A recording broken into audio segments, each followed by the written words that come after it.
Председателот на Европскиот совет кој утре ќе ја посети Македонија, ќе ја предупреди владата дека треба да ја исполни обврската за уставни измени, очекува председателот на СДСМ Венко Филипче. Обвини дека премиерот ги загрозува националните интереси со тоа што ќе ја остави Македонија да биде слепо црево на Балканот.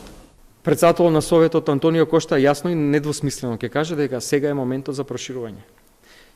И дека повторно не е вистина тоа што дел од функционерите на ВМРО го шират, а тоа е дека утре после уставните измени повторно ќе се соочиме со некоја блокада. Не, затоа што е стратешка цел. Една од 4 стратешки цели сега на Европската унија во оваа геостратегиска ситуација која се менуваат геополитичките моменти со Украина, со Молдавија, со Западен Балкан и така натаму, сега треба да се приклучиме.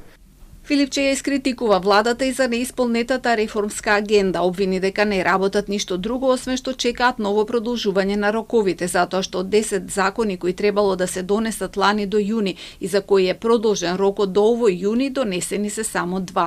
На прашањето дали тие ќе се вратат во работната група за изборниот законник за да се донесе барем уште еден, одговори дека не се СДСМ виновни за тоа што законот за влада е сменет на сила, па тие во знак на револт ја напуштија работната група. Од ВМРО ДПМН го повика, наместо да зборува за уставни измени, да побара конкретни чекори од официјална Софија.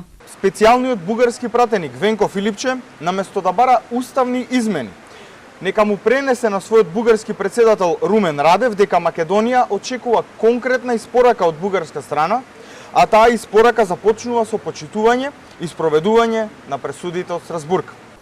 Манасиевски му порача на Филипче дека ниту за милиметар нема да отстапат од своите позиции без јасни, цврсти и писмени гаранции од Европската унија.